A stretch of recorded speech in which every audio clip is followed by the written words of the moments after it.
नमस्कार मैत्रिणींनो, रोशनी simple kitchen मध्ये तुमचं स्वागत आहे। तर आज आपण नॉनव्हेजची डिश म्हणजे आमची आगरी कोळी लोकांची अगदी फेमस आहे। तर आपण आज सुका जवळा बनवणार आहोत। हे बघा, मी अशा प्रकारे सुका जवळा घेतलाय। हा तुम्हाला मच्छी मार्केट मध्ये मिळू शकतो। आणि आता ही रेसिपी कशी बनवायची तर ते आपण आधी पाहूया। तर सर्वात प्रथम हा जवळा आता आपल्याला स्वच्छ 3 ते 4 वेळा पाण्याने धुवून घ्यायचा आहे। तर आता मी हा जवळा 3 ते 4 वेळा स्वच्छ पाण्याने धुवून घेणार आहे। आता हे पहा मैत्रिणींनो, आपण मस्तपैकी 3 ते 4 वेळा स्वच्छ धुवून घेतलंय। आता समजा तुम्हाला धुवायला जमत नसेल तर तुम्ही मोठी गॅलनी वगैरे किंवा रुमालच्या साहाय्याने हा धुवू शकता, कारण हा बारीक असतो, व्यवस्थित पाण्यात धुवायला जमत नाही, तर तुम्ही तसंही करू शकता। आता ह्या रेसिपीसाठी आपल्याला काय काय साहित्य लागणार ते आपण पाहूया। आता इथे आपण ना बारीक चिरलेला कांदे घेतलेत। मी 2 कांदे घेतलेले आहेत। बारीक चिरलेली मिरची आहे, टोमॅटो बारीक चिरलेला, कोथिंबीर आहे। आणि आता ह्या जवळ्यामध्ये खास करून आपण हे वांग टाकणार आहे। त्या वांग्याने आणखीनच या जवळ्याची चव वाढणार आहे। तर मी अशा प्रकारे बारीक काप करून ते पाण्यात ठेवलेले आहेत। इथे आपण हळद घेतले, मीठ आणि हा आगरी कोळी मसाला आहे। तर तुमच्याकडे नसेल तर तुम्ही तुमचा कोणताही घरगुती मसाला वापरू शकता। तर चला तर मग आपण आपल्या रेसिपीला सुरुवात करूया।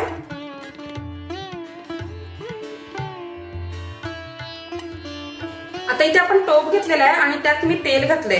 तर तेल आता आपलं चांगल्यापैकी तापलंय। आता आपण त्यात कांदा घालूया आणि कांदा आपल्याला गुलाबी रंगावर व्यवस्थित परतून घ्यायचा आहे।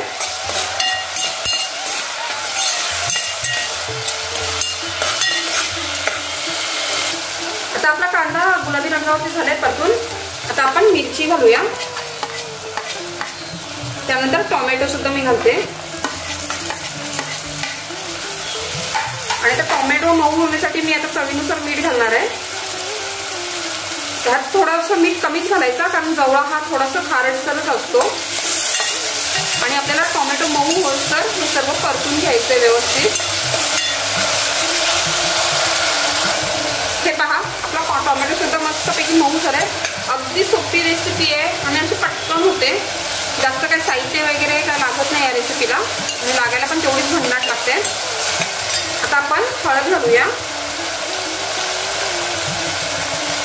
त्यानंतर आपण घरगुती मसाला घालणार आहोत। तुम्हाला किती तिखट आवडते त्या हिशोबाने तुम्ही घालू शकता मसाला।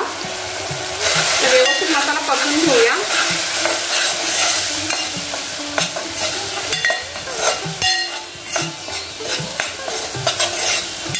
हे पहा, आपला मसाला सुद्धा मस्तपैकी झालाय परतून।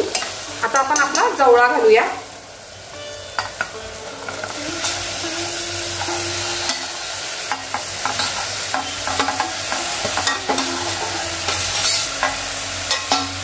तर व्यवस्थित फास्ट फ्लेम वरतीच आपल्याला हे सर्व परतून घ्यायचं आहे। आणि आता वांग सुद्धा आपण लगेचच घालणार आहोत, कारण जवळा शिजायला टाइम लागत नाही, पटकन शिजतो आणि वांग सुद्धा पटकन शिजतो, म्हणून आपण सर्व एकत्र घातलंय। हे पहा, आपलं सर्व व्यवस्थित मिक्स करून झालंय। आता मी हे सर्व फास्ट फ्लेम वरतीच केलं तर आपल्या जवळ्याला थोडासा वास असतो।